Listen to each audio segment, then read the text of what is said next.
On this quiet day, the world pauses to honor for extraordinary figures whose lives shaped art, politics, fashion, and the written word. Their stories moved across continents, touched millions, and left echoes that still enrich our lives today. Their voices fall silent, but their legacies rise into sharp, tender focus. From the runways that defined elegance to the political battlegrounds guided by precise insight, to the stages lit by twin brilliance, and the pages filled with courageous truth, each story holds a piece of the world we know. This is a moment of remembrance, a moment to trace their journeys, celebrate their impact, and reflect on how their lives will continue to guide the generations that follow. The quiet news came early in the day, carried in a soft voice that felt almost like a whisper of history itself.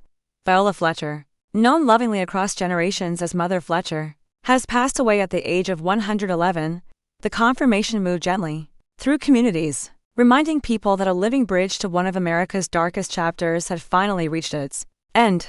Her passing on November 24, 2025, closed a life that carried both deep pain and remarkable courage. She was born in 1914, in a world that was not built for her safety. Yet she grew into a woman who refused to let silence bury the truth. As a 7-year-old girl living in Tulsa's Greenwood district, she witnessed fear, fire, and destruction during the Tulsa Race Massacre. It was a moment that shaped her life forever, a memory she carried with a quiet strength that would later inspire millions. In her early years, Viola lived what many would call an ordinary life. She worked, raised a family, and tried to move forward. But the images of that night never left her. The sight of flames rising into the sky, the screams, the chaos. For decades, she held those memories close, telling parts of them only to her family. Her son would later share, she didn't speak of it often, but when she did, we could feel the weight of it. As time passed, she watched the world change around her. Movements rose, voices grew stronger, and the country slowly began to reckon with its buried history. Viola understood that her story mattered. She knew that someone had to speak for those who did not survive, and so, in her later years, she chose to step forward. At age 107, she testified before Congress.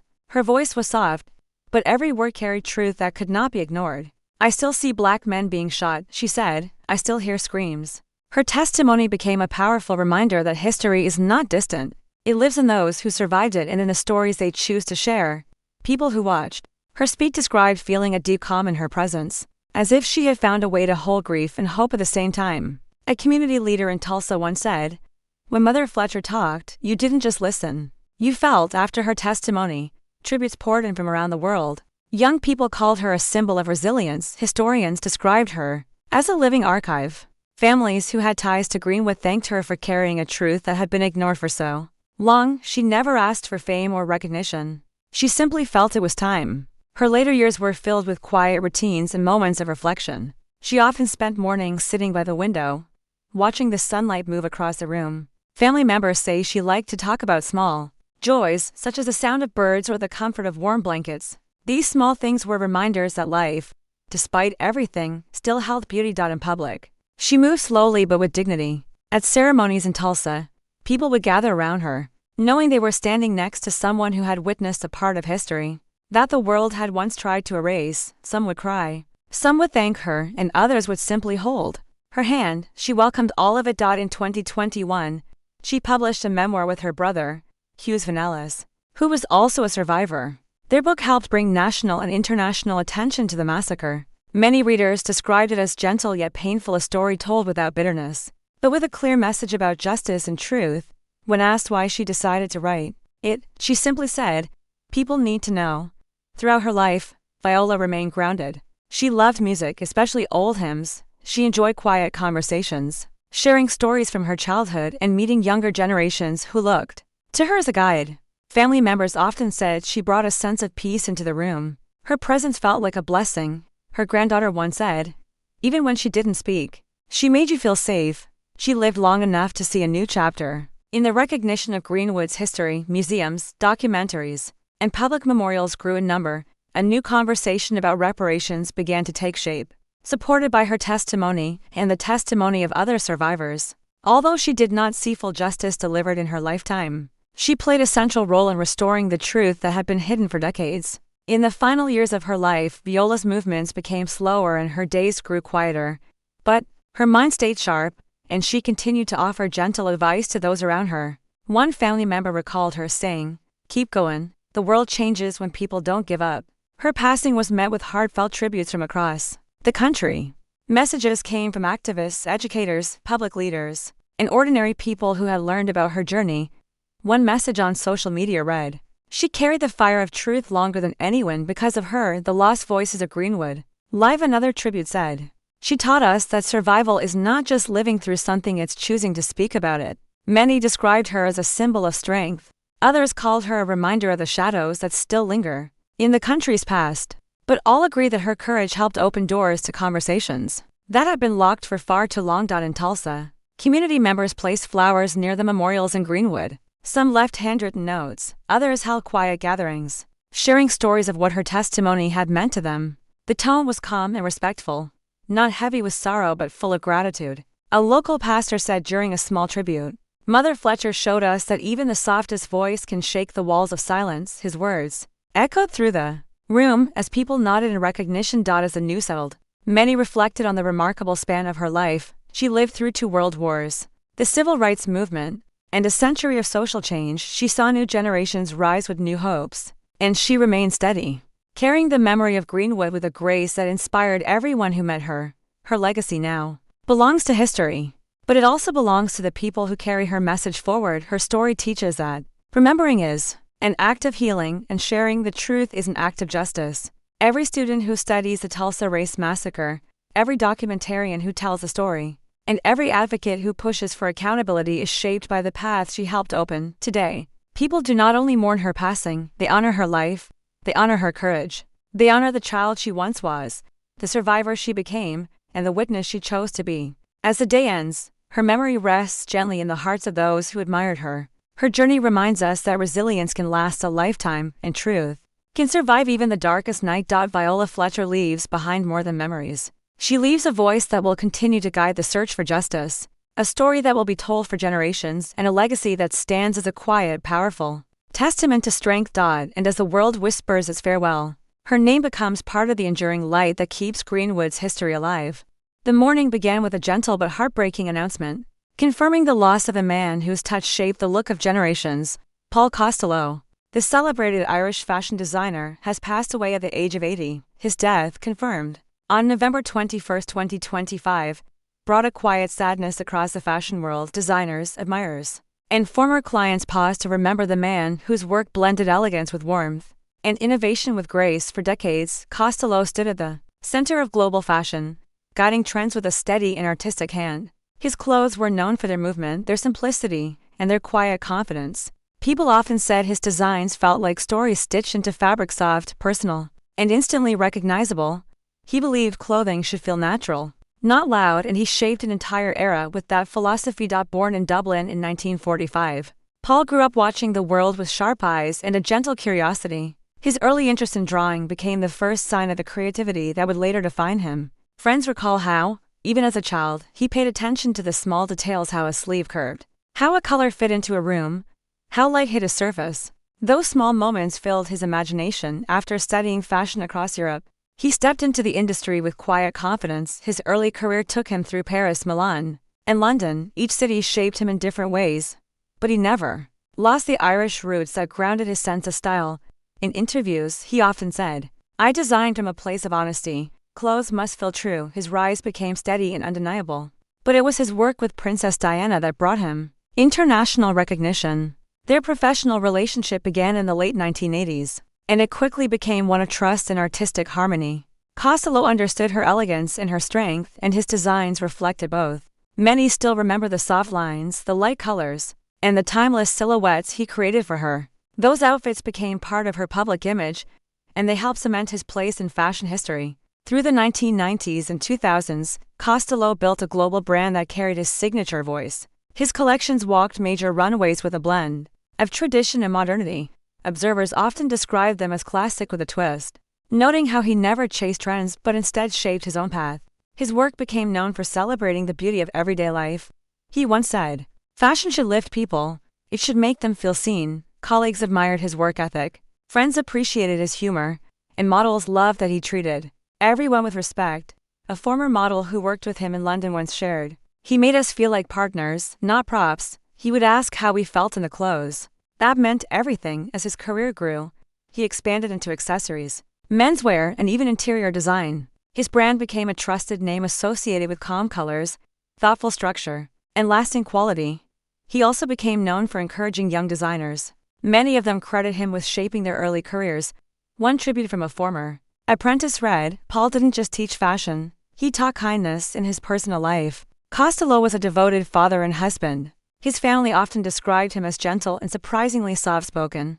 Despite his busy schedule, he made time for simple routines: morning tea, long walks, and quiet conversations at home. Those who knew him well said he found inspiration in everyday moments, not in noise or attention. His son once remarked, "Dad's best ideas came to him during calm moments." He never forced creativity, he lived it. In later years, he continued designing, sketching ideas, and guiding his brand.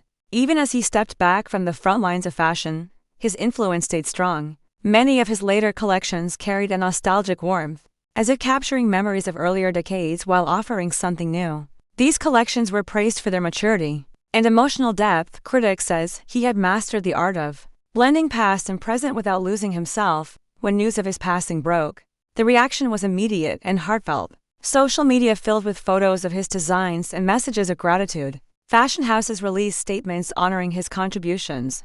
One post read, "Paul Costelloe shaped elegance for generations. His work was more than fashion, it was poetry." Another tribute said, "He gave the world beauty, and he did it with grace." The Irish community, at home and abroad, felt the loss deeply. Too many. Costelloe was more than a designer. He was a cultural figure who represented Irish creativity on the world stage. He carried his heritage with pride, using it as a foundation for his global influence. His success became a symbol of what Irish artists could achieve, and his legacy continues to inspire young talent across the country. In London, the city that became his second home, the fashion community gathered to honor him. Designers shared stories of his generosity, assistants remembered his patience, journalists recalled interviews filled with thoughtful reflections, not flashy quotes. One editor wrote, "He never chased the spotlight, but the spotlight always found him." As the days passed, many began to reflect on what made his work so lasting. It wasn't just the craftsmanship or the style. It was the emotion behind it, the feeling that each piece was designed with intention, care, and respect for the person who would wear it. That emotional connection is what set him apart. Costelloe believed that fashion was a form of communication.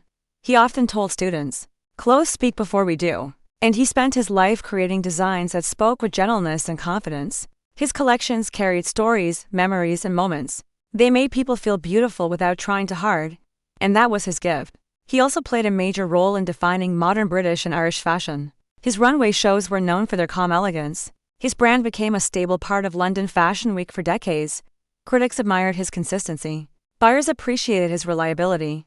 And longtime fans loved that he never lost the simple charm that defined his early years. Though he is gone, his influence remains in the many designers he mentored, the generations he inspired, and the countless people who wore his creations with pride. His work continues to appear in archives, exhibitions, and retrospectives around the world today. People remember Paul Costelloe not just for the clothes he created, but for the warmth he carried. They recall his easy smile, his thoughtful pauses during interviews, and the way he spoke about fashion as if it were a living thing.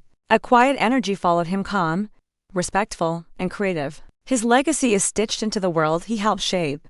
From the hallways of couture houses to the closets of everyday people, his designs live on. They continue to remind us that elegance can be simple, and beauty can be kind. As the world says farewell, his story becomes a piece of the larger history of modern fashion. His work remains, his influence continues, and his memory holds a gentle place in the hearts of those who admired him.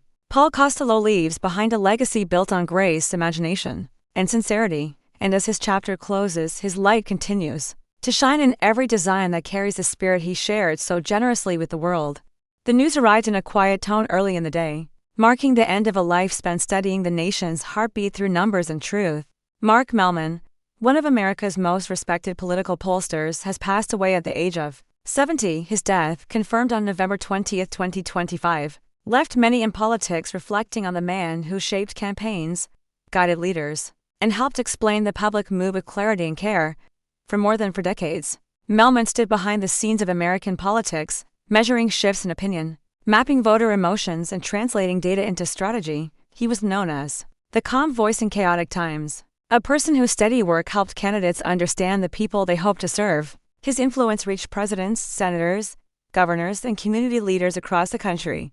Born in 1955, Mellman grew up with a deep interest in history, public life, and the way people made decisions. Teachers remembered him as curious and unusually steady. He loved reading about elections and often stayed after class to discuss how public opinion shaped government actions. That early fascination became the root of his lifelong mission to understand what voters wanted and why they felt the way they did. After earning advanced degrees in political science, he entered the world of polling with a simple belief: numbers could guide better decisions, but only when interpreted with honesty. He refused shortcuts, avoided sensational predictions, and warned against treating voters like statistics. His colleagues later said that his greatest strength wasn't just accuracy, it was integrity. He founded the Mellman Group in Washington, D.C., building it into one of the country's leading political research firms. His work blended rigorous data with a human touch. Clients trusted him because he listened. He asked about their goals, their communities, and their values. He believed polling was not about winning an argument, but understanding a nation. Campaign managers often described Mellman as a grounding presence. During tense election seasons, he remained calm, even when everyone else panicked. One strategist recalled Mark never raised his voice. He just pointed to the data, explained what it meant, and helped us breathe. Another colleague said he had a way of turning numbers into stories that made sense.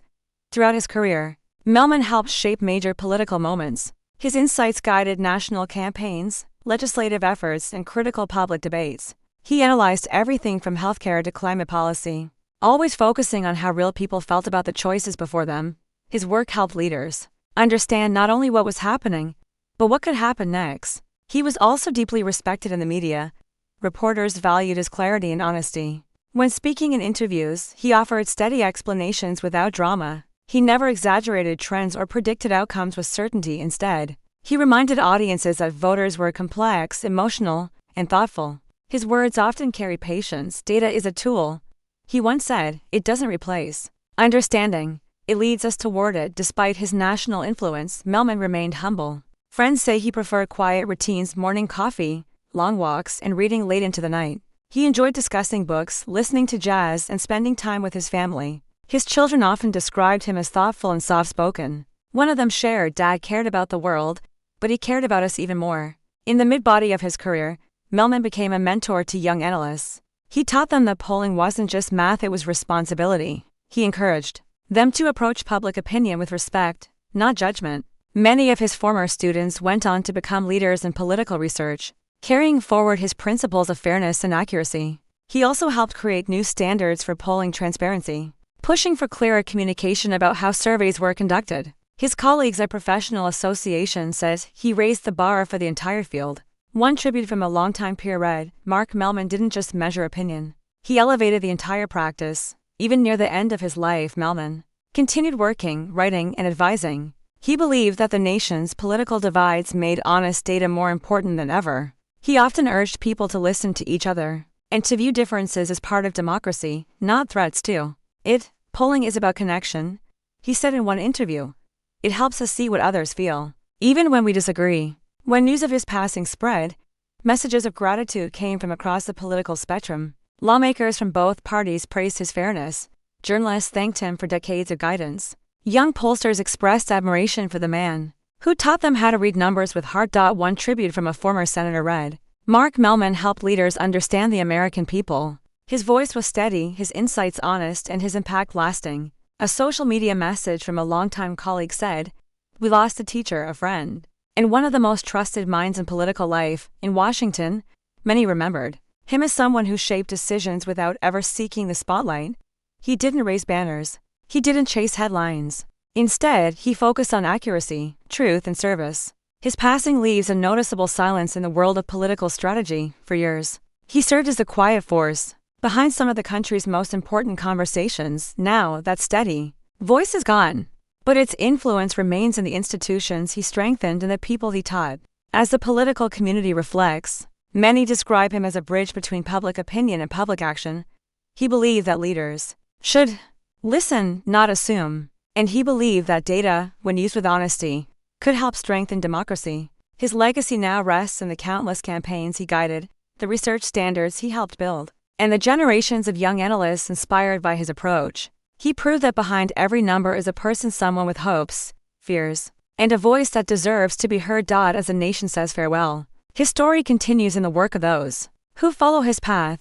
His life reminds us that leadership does not always come from those on stage. Sometimes it comes from the quiet thinkers behind the scenes, the ones who help shape decisions with care and wisdom. Mark Mellman leaves behind a legacy of truth, insight, and deep respect for the public he spent his life studying, and as his chapter gently closes, his impact remains, guiding the conversations that will shape the future just as he did for so many years.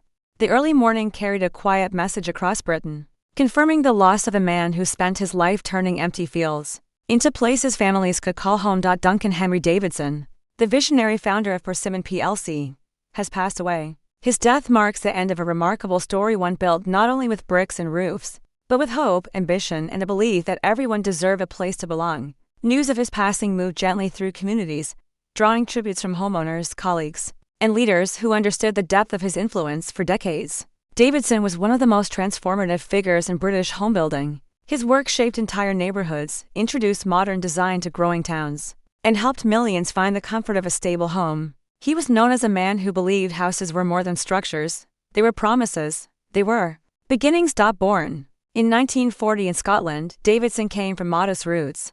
He grew up in a family that understood hard work and steady discipline. Early on, he showed a curiosity for construction and land, fascinated by how small ideas could grow into something larger. Friends often remembered him walking through open fields, imagining what could one day stand there. Those moments shaped his destiny. After studying law at Oxford and serving in the military, Davidson stepped into the world that would define his life. In the early 1970s, he founded Persimmon with a small team and a bold vision. The company began with a handful of local projects, but its growth was fueled by Davidson's determination to build responsibly, efficiently, and with long-term purpose. His philosophy was simple: build well, build honestly, and build for the future. He personally visited development sites, spoke with workers, and studied architectural plans with care. Colleagues often said he had a natural instinct for seeing potential. One of his early partners later shared, "Duncan could stand in a muddy field and already see the streets, the gardens, the laughter of families." That was his gift. Persimmon grew quickly.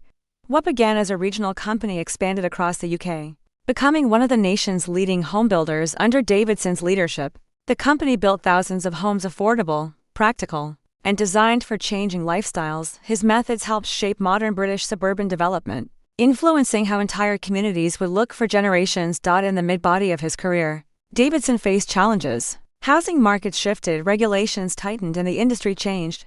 But he stayed steady. Those who worked with him said he never panicked. Instead, he focused on solutions, always asking how to make homes better, safer, and more accessible. His calm approach became a source of strength for his team.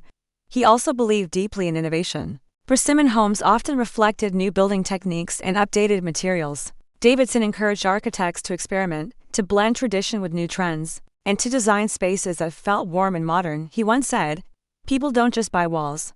They buy a life they hope to build inside them." Despite his success, he remained grounded. Davidson preferred simple clothing, quiet evenings, and long walks around the estates he helped create. He would sometimes stop to talk with residents, asking how they liked their homes. A homeowner once shared, "I didn't know who he was at first. He just asked if everything felt comfortable. Later I learned he built the whole place." Family was always close to his heart. His loved ones described him as gentle, thoughtful, and deeply protective. He enjoyed discussing ideas with his children and took pride in watching the next generation grow. One family member said, "He never bragged about his achievements. He cared more about whether people were happy in the homes he built." As he grew older, Davidson gradually stepped back from daily operations, but his presence remained strong in the company and the industry. Persimmon continued to expand on the foundation he created, still guided by many of the principles he set decades earlier. His influence shaped not only the business, but also the culture surrounding modern British housing. When news of his passing became public, tributes spread quickly. Community members expressed gratitude for the neighborhoods he made possible. Industry leaders praised his pioneering spirit. One statement from a housing association read, "Duncan Davidson changed the landscape of Britain. His work gave millions a place to grow their families." A social media tribute from a former employee said, "Working under Duncan taught me to build carefully and to care about people. He believed every home mattered." Many reflected on his legacy beyond buildings. They remembered his compassion, his sincerity, and his steady leadership. They recalled the way he listened, the way he encouraged others, and the way he never lost sight of the people behind every blueprint and every door in the days following his passing. There was a sense of quiet respect across communities. Streets lined with persimmon homes felt different, as if holding a shared memory of the man who imagined them. Residents described feeling grateful for the stability his work brought into their lives. Some left small notes by neighborhood entrances. Others spoke softly about what their homes had meant to them. One longtime resident said, "He didn't know us personally, but he built the place where my children grew up." That means something. Those simple words reflected what many felt. Davidson had shaped lives without ever seeking attention. His legacy reaches far beyond the company he founded. It lives in the millions of families who found safety, comfort, and a sense of belonging because of his work. It lives in the young builders and architects who learned from his example. And it lives in the quiet streets and warm houses that now form the backdrop of everyday life across the UK. Duncan Henry Davidson showed that building homes is more than creating structures. It is creating futures. It is giving people a place to rest, to dream, and to start again. His life stands as a reminder that meaningful impact often begins with simple ideas made real through courage, discipline, and heart. As the world says farewell, his influence remains strong and steady. His work continues to shelter families, strengthen communities, and shape the landscape he cared for so deeply. And as his chapter gently comes to a close, his memory endures in every home filled with love, every street lined with lights, and every family who found a place to grow because he believed in building dreams.